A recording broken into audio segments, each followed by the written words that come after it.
So before I went on vacation, I received an email that I wanted to respond to, but that I didn't have a chance. I ran out of time, so I thought there's no reason why I can't go back and respond to it now, so that's what I'm going to do. All right, here's what it says. Matt, you are constantly giving God credit for good things that happen, but I notice that you never blame him for all the evil in the world. If your God exists and he is good, as you claim, how do you explain a world filled with rape, murder, torture, terrorism, sex trafficking, and so many other evils? It's clear to me that there is no evidence for any kind of God. There especially is no evidence for a good God.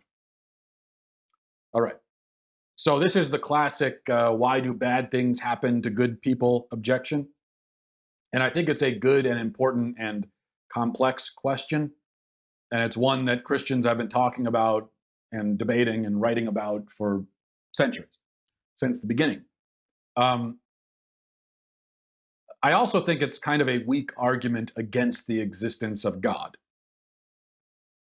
And so it's a good question to talk about. I don't think it's a great argument against, for the atheists. I don't think it's a good argument in the atheist corner. I also think that my friend here in the email didn't even use the best version of his own argument. He made the same oversight that a lot of atheists surprisingly make when it comes to this objection, which is they use the weakest version of it. So let's unpack it, and we'll start with this.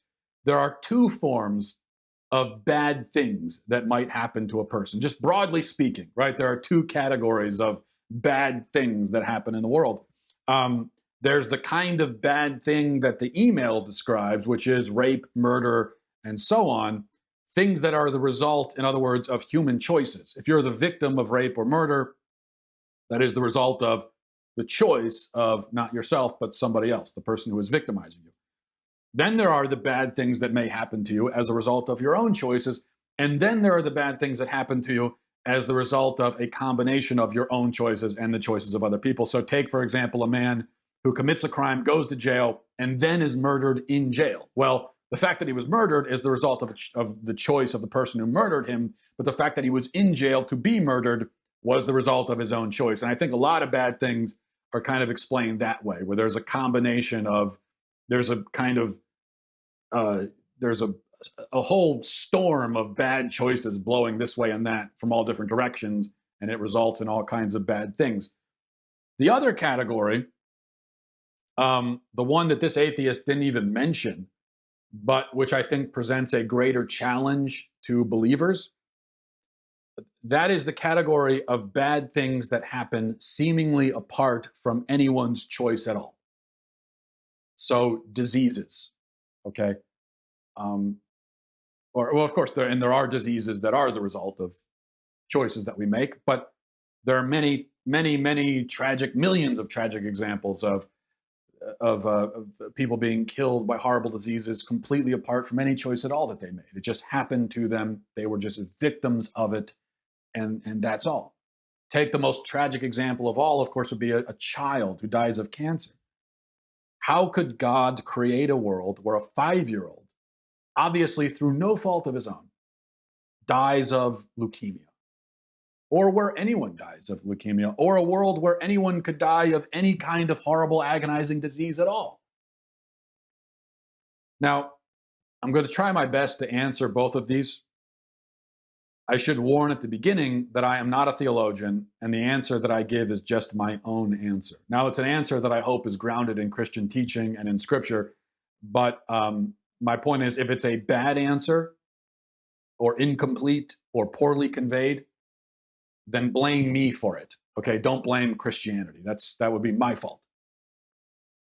Now, to understand these things, we have to go back to the Christian doctrine of the fall. And it seems like there are a lot of atheists and secular people who just simply don't understand this doctrine and have made no attempt to understand it. And that's a problem, because if you're going to raise these kinds of objections against Christianity, then you have to understand, at least on some level, this doctrine, because it all goes back to this.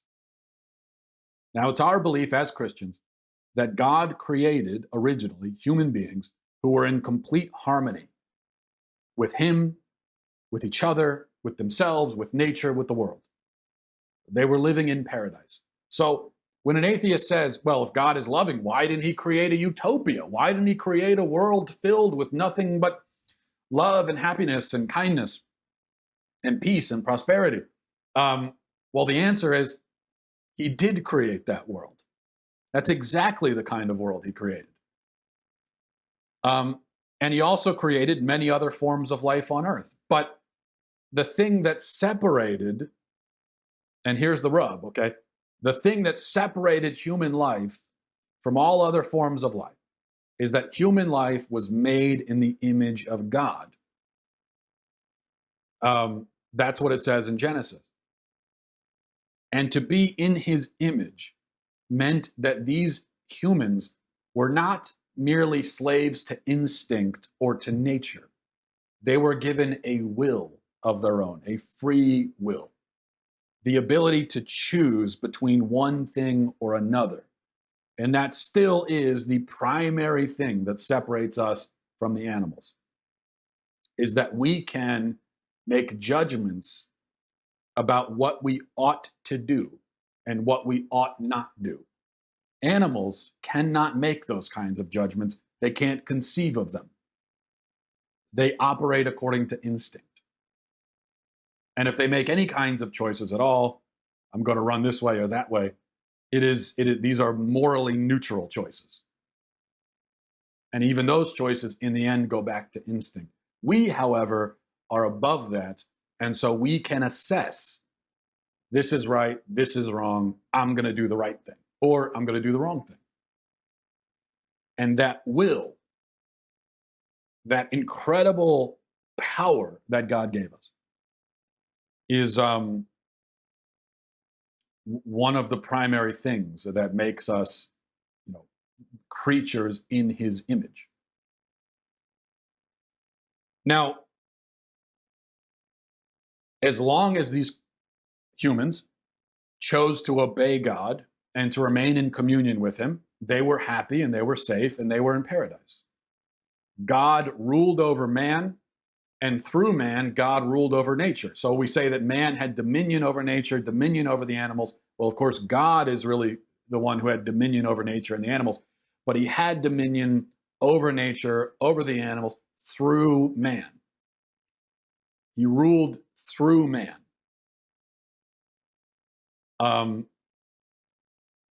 And man was able to enjoy that. He was able to enjoy that dominion so long as he submitted to God's authority. Now, if you're an atheist, let me just step to the side here for a minute. If you're an atheist, you don't believe that any of this happened. I realize that. I know. But the question that I was asked, and that atheists ask all the time, is, why would a good God allow bad things? I'm trying to explain that. I am not trying to explain why God exists. That's a completely separate conversation. I'm just trying to explain how Christians can believe in a good God who allows bad things. And this is one of the problems that we run into when it comes to, discussions between atheists and theists, is that every conversation eventually goes back to an argument about whether or not God exists. And of course, inevitably, it will come back to that. But if you're trying to understand, individual Christian doctrines, and if you're trying to understand not just our belief in God generally, but the kind of our belief in the goodness of God and in the nature, the good, loving nature of God. If you're trying to understand that, then you have to be able to put aside for a moment your objections about the existence of God completely, and instead look at the individual doctrines. Okay? So there was this harmony. And then man chose to rebel against God. So before we got there, now we just got into the rebellion. But before we got to that point, everything makes sense in terms of, well, this is what a loving God would do, right?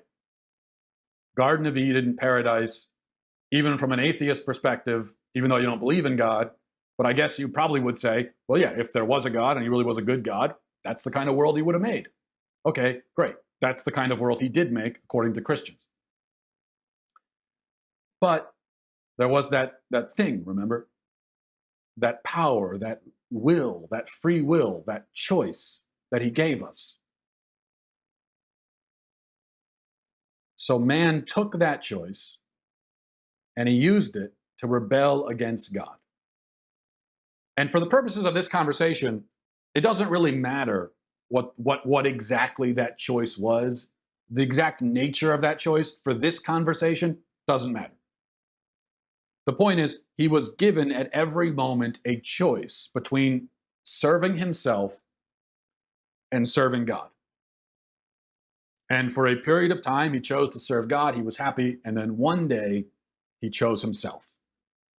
And then catastrophe struck.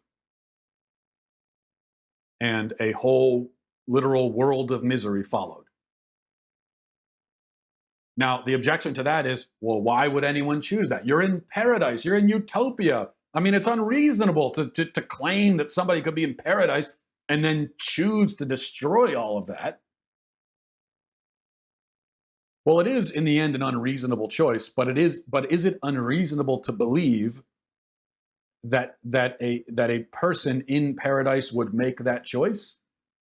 No, it's not unreasonable at all. I mean, look even at your own life. You have made in your own life, if you're going to be honest about it, you have made smaller versions of that exact same choice. I'm sure there have been points in your life when, you have been in a situation where there is relative harmony and ease and happiness, and then you do something that destroys it. And later on, you look back on it with a little bit of maturity and wisdom and hopefully with some self-awareness, and you say, why did I do that? It's crazy. Why I had this good thing. Why did I ruin it? Or take a more extreme example but a very common example of somebody who's in basically a happy marriage, a peaceful marriage, a marriage with harmony and unity, and then one day they go out and have an affair. And even the affair itself, there's that fleeting physical pleasure that comes with the affair, but it's also caked in on both sides and guilt and secrecy and lies and misery and all of that for this fleeting pleasure. And then in the end, it ends up destroying this good, wonderful thing that the adulterer had. And that person is going to look back on it later and they're going to say, why did I do that? When they're divorced and they're living alone in their one-bedroom apartment and their spouse hates them and their kids hate them, they're going to look back on that wonderful thing they had, living in that, in that nice home with the white picket fence and the kids and the nice family and the vacations. And now they're just alone in misery. And they're going to say, why did I do that? I had everything. So the point is, it's not that hard to understand how a man in paradise could choose to destroy it. Because people have continued making exactly that choice over and over and over again, and you yourself have made it on some level at various points in your life. So man chose to rebel. And there was this break. There was this divorce. I use the example of marriage for a reason because that's the example that Scripture uses constantly. In describing man's relationship to God, the image of marriage is used frequently. And God, through the prophets in the Old Testament, is constantly accusing sinners of being adulterers. Not because they're literally committing adultery, although sometimes they are. But what he's saying is that they are adulterers because they are betraying him. They're betraying their relationship to him. So this image of marriage is used. And so it makes sense to say that at the fall, there was this split, this divorce. And the unity, the harmony was destroyed by the free choice of man. Man had separated himself from God, and in the process, he had lost, in many respects, his dominion over nature. He became subject to nature. He found himself at nature's mercy because he had stepped out of line. He had stepped out of the process. Remember, there was this process. There was God, man, nature. God ruled nature through man. Man had dominion over nature. Well, man extricated himself from that process and ended up literally in the wilderness and now at the mercy of nature. And so in some sense, he still has dominion over nature, but also nature has dominion now over him.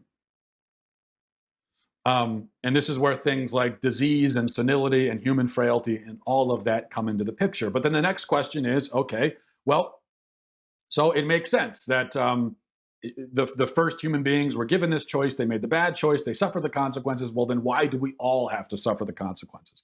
And there is an element of mystery there. We can't get around it. We can't escape it. God could have corrected the problem right away. He could have corrected it, balanced the account, changed everything during mankind's first generation, but he chose not to. Why did he make that choice? Well, I mean, nobody can speak absolutely to the motivations of God. I think that's a very dangerous thing to try to do. I'm not even going to attempt it, but I will say this. We have to understand that a change occurred not just to the individual people involved at the time personally, but a change occurred to the human species, to the human race.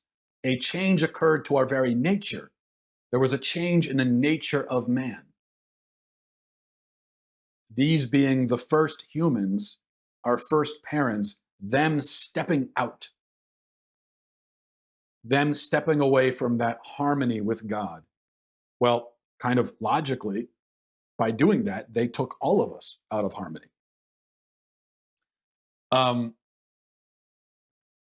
Again, it's not that hard to understand when we look at, on a personal level, we look at examples that are all around us now, maybe examples that are in our own lives. Think about a father who chooses to be abusive, a father who chooses to be an abusive tyrant. Well, when the father decides to be like that, a change occurs to the family itself, to the nature of the family. And the consequences will be felt through the generations. A new course is set. Or you know what? I think a better example is, let's go back to divorce. There was the divorce that when man at the fall betrayed God, there was that divorce. Think about divorces in actual personal marriages. And let's say it's a divorce where a man decides to abandon his family. Well, in doing that, he has broken the family apart without the direct consent of all the other members of the family. And he has set the family on a new course, a bad course. And he has set off a series of consequences that will be felt all through down the line. That will be felt by his children and his children's children and his children's children's children. Even 15 generations later, you could look at children that are being born 15 generations later, and you could say correctly that they would not be quite like this if not for the choice that man made 15 generations ago. There is this, we are all connected, right? We're especially in a family, we are all connected, and the choices that we make affect others, and the choices that we make as parents have effect on our children and all down the line. So it makes sense that this horrible choice that our first parents made would be felt all down the line. So that's all kind of on the first aspect of the question. That's my very brief and insufficient explanation about how disease entered the world and why we are suffering the consequences of the fall today. But let's look at the second aspect of the question. What about all the bad things that happen as a result of people victimizing each other? Now, this, I think, is easier to understand, especially in light of what we just talked about. And it's pretty simple, I think. God gives us the power to choose. Just as he gave Adam and Eve the power to choose, he also gives us the power to choose. And though they chose wrongly, and we inevitably suffer the consequences of that wrong choice, still, we have the power to choose rightly. Now, you can't help it if you were born to a broken family, divorced parents, abusive father, whatever, but you can help carrying that on. You can help it if you make the same choice.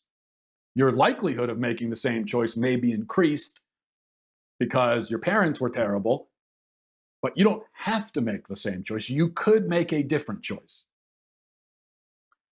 And if you end up in the same situation, if your parents were abusive, terrible, and then you end up abusive and terrible, I think your parents deserve a lot of the guilt and blame for that because they set you on that course.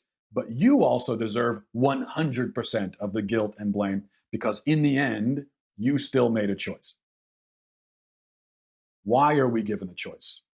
Why does God allow us to make bad choices? Because choice and the potential for a bad choice is necessary for love to exist. Love is a choice. And if we really are going to love God and love each other, we have to choose it. If you don't choose love, then love is meaningless. If your wife doesn't choose to love you, then her love for you means nothing. If your wife wants to leave you and leave the marriage, and your only way to keep her with you is to lock her in the basement, then the fact that she is still with you and in the marriage is meaningless. She's only there because she has no other choice but to be there. If we have no choice but to love God, then we are just God's robots. We are God's puppets. We are not creatures made in his image. We are just puppets on a string. And in that case, in a world without choice and without meaningful chosen love, then we would have to look at all the misery and all the suffering and say that it's all part of some weird, awful game or stage play that God is putting on. But that's not the case. God wants us to love. He created a world with love. He created it in love. God is love himself. And God wants us to share in that love. He wants us to be virtuous, to be holy, to be good, to have joy. But none of that can happen without choice. But choice, the choice to do something, presupposes the option of doing the opposite. If you have the choice to do X and X is good, then you must also have the choice to do Y, even if Y is bad. If you had no choice but to do X, then you never had a choice and you didn't choose to do X, and therefore X is meaningless. The fact that you're doing X means nothing. And if God gives us the choice to do bad or good, but then every time we try to do bad, he just reaches out his hand and blocks us from doing it every single time, then again, we never really had a choice. So why does God allow, a man to set a building on fire? For the same reason he allows a man to rush into a burning building and rescue a child from it. If a man can't choose acts of cowardice and evil and destruction, then he cannot choose acts of courage and self-sacrifice and generosity. If we do not want a world with the potential for evil, then that means we don't want a world with the potential for good. And that's not to say that good is dependent upon evil. It's not to say that this isn't dualism we're talking about here. I'm merely saying that the point of life is to choose God and choose good, and such a point, such a purpose can't be achieved in a world where the opposite choice is impossible. Love is a choice by its nature. And so what you could really say is, God could not have created a world where there is love but no free will. Because love is a certain thing. Love has a nature. Again, God is love. And love by its nature is an act of will. God's love is perfect because his will is perfect. Which isn't to say that he doesn't have a will, but his will is perfect.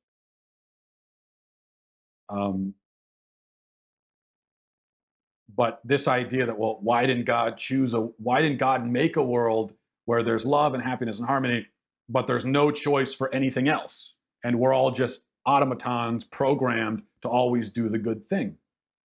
Well, because that's nonsensical. That's kind of like the question of, can God make create a boulder that's so heavy he can't lift it? That's just a nonsensical question. It means nothing. And to say, well, could there be a world with love but no choice and no will?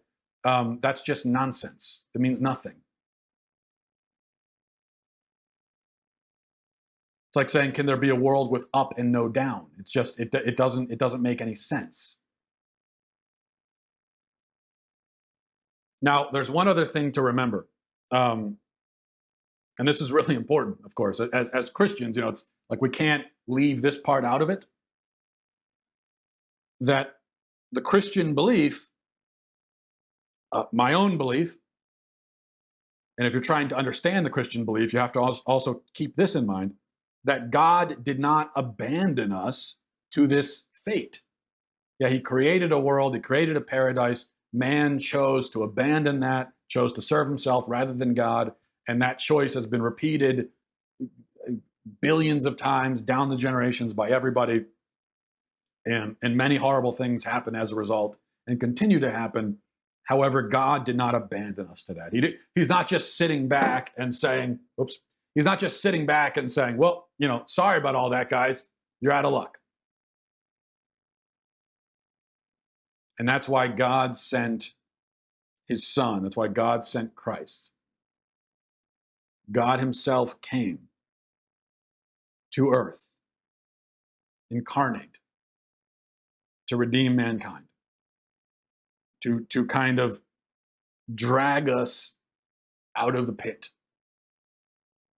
We talked about the example of the burning building and the man who rushes in. Well, God himself was the man who rushed into the building to save us.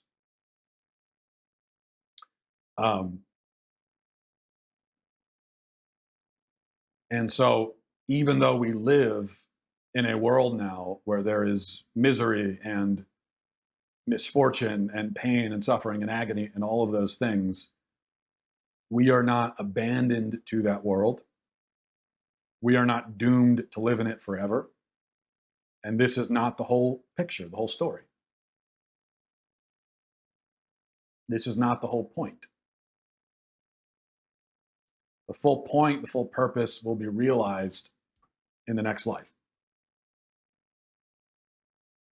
But it is inevitable in the meantime that choice is a part of the story. And that we have to continue making the right choices. We have to continue choosing God. So,